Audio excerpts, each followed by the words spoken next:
Good afternoon and नमस्कार।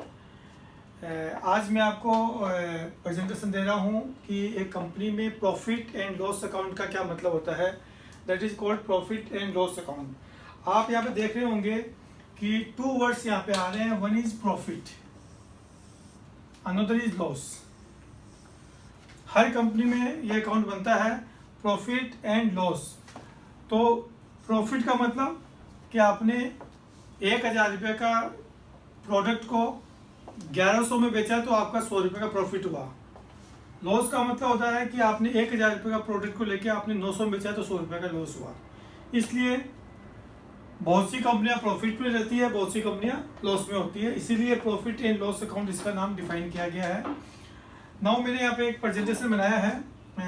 एक कोई भी इंडस्ट्री के लिए, whether it is a consumer durable industry और इलेक्ट्रॉनिक इंडस्ट्री, मोबाइल इंडस्ट्री, कोई भी इंडस्ट्री हो, marketing and sales team members की अंडरस्टैंडिंग के लिए बेसिकली।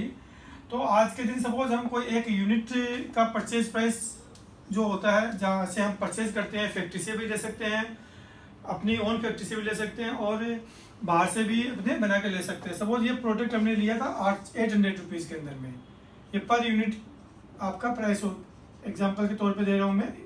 एक्चुअल इसका कोई मतलब नहीं है, जस्ट फॉर अंडरस्टैंडिंग पर्पज है। तो परचेज रेट आपकी सपोज 800 रुपीज़ है, तो हमने 800 रुपये के अंदर में ये परचेज कहीं से कर लिया, या हमने हमारे घर में फैक्ट्री में बनाया, तो उसकी हमारी कॉस्ट 800 रुपीज़ लगी है।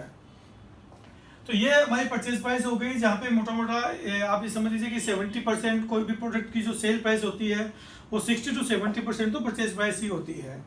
इसके बाद में generally for the purpose of understanding एक मार्केटिंग एंड सेल्स का जो कंसेप्ट होता है सभी ऑर्गेनाइजेशन के अंदर में, वो इस परचेज प्राइस से लेके सेल प्राइस के बीच में जो सारी कॉस्ट लगती है, उस कॉस्ट को 3 भागों में डिवाइड किया जाता है। One is the variable cost, another is semi variable cost, third is fixed cost. ये 3 को आपको समझने के लिए मैंने डिफाइन कर दिया यहाँ पे, तो आपके अंडरस्टैंडिंग के लिए बहुत अच्छा रहेगा। और आप कभी भी किसी से भी बात करेंगे तो एक कंसेप्ट से आप बात कर सकते हो। वेरिएबल कॉस्ट का मतलब होता है कि अगर जितना प्रोडक्ट आपका बिकेगा उससे डायरेक्ट लिंक इसका होता है। अगर प्रोडक्ट बिकेगा, सेल होगा तो ये कॉस्ट होगी, अगर यहाँ सेल नहीं होगा तो ये कॉस्ट नहीं होगी। 1000 यूनिट बेचेंगे तो 1000 यूनिट का कॉस्ट लगेगा, और 10,000 यूनिट बेचेंगे तो 10,000 कॉस्ट का यूनिट लगेगा। तो वेरिएबल में मैंने यहाँ पे डिफाइन किया ट्रांसपोर्टेशन। ट्रांसपोर्टेशन कॉस्ट तभी लगेगी जब प्रोडक्ट एक जगह से दूसरी जगह पे जाएगा और हमारे गोडाउन से डिस्ट्रीब्यूटर्स को जाएगा, तो भी ट्रांसपोर्टेशन कॉस्ट लगेगी। तो जनरली यहाँ पे 100 रुपये हमारा ट्रांसपोर्टेशन कॉस्ट हो गया। इसके अलावा कुछ एक और वेरिएबल कॉस्ट हो सकती है, बट मैंने वो चलो इतना डिटेलिंग में नहीं जा रहा हूँ मैं। सेकेंड होता है सेमी वेरिएबल कॉस्ट। इसमें कंपोनेंट कुछ वेरिएबल होता है, कुछ फिक्स्ड होता है, 50-50 होता है। जैसे ट्रेवलिंग हो गई आपकी, ट्रेवलिंग लगना ही लगना है। आप गए, ऑर्डर मिला तो वेरिएबल हो गया, आप गए ऑर्डर नहीं मिला तो आपका वो फिक्स्ड हो गया।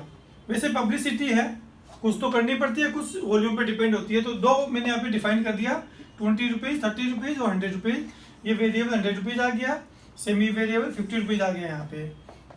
थर्ड मैंने कर दिया फिक्स्ड कॉस्ट। फिक्स्ड कॉस्ट कोई भी ऑर्गेनाइजेशन को चलाने के लिए एक इंफ्रास्ट्रक्चर चाहिए, वॉल्यूम कुछ भी आए बट ये कॉस्ट लग जाती है।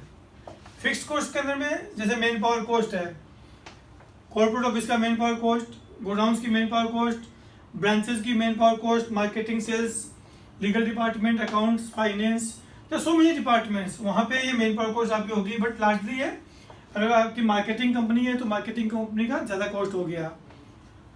इस प्रोडक्ट को परचेज करके और सेल करके जो पैसा जब आपका डेटर से आता है, तो उसके लिए आपको बैंक का लोन चाहिए या और कहीं से पैसा चाहिए आपको, तो उसका एक इंटरेस्ट कंपनी में लोड करना पड़ता है, वो इंटरेस्ट कॉस्ट लगती है, वो एक इंटरेस्ट हो गई। डेप्रिसिएशन जो आप कैपिटल इन्वेस्टमेंट करते हैं प्लांट एंड मशीनरी के अंदर में, वो एक आपका हो गया।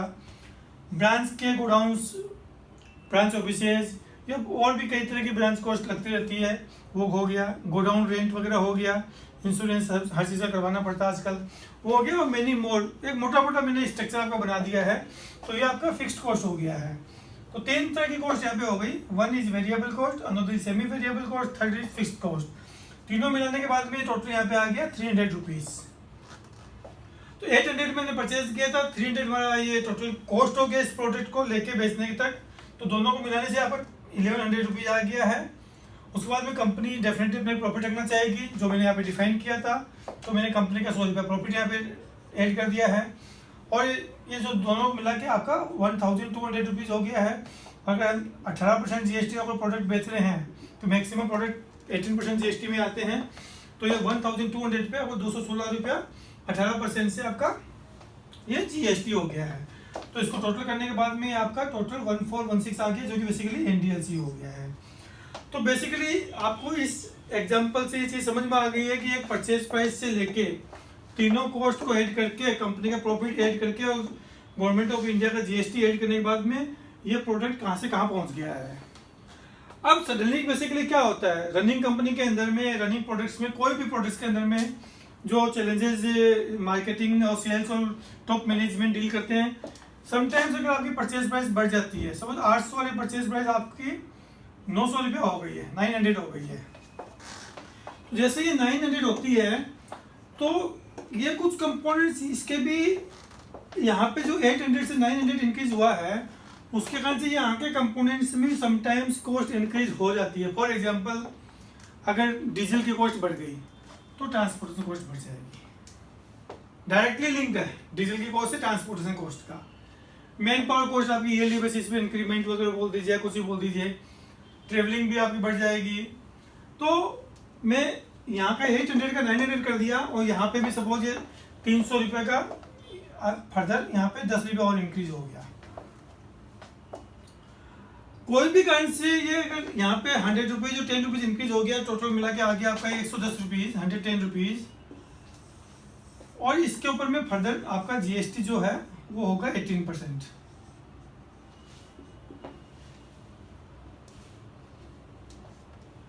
ये प्राइस अगर इंक्रीज होती है तो यह आपकी जो NDLC थी 1416 की, इस NDLC को 110 और 110 का 18% ये आपका यहाँ पे आ गया है। सपोज मैं राउंड फिगर में नहीं कर देता हूँ, पर 129,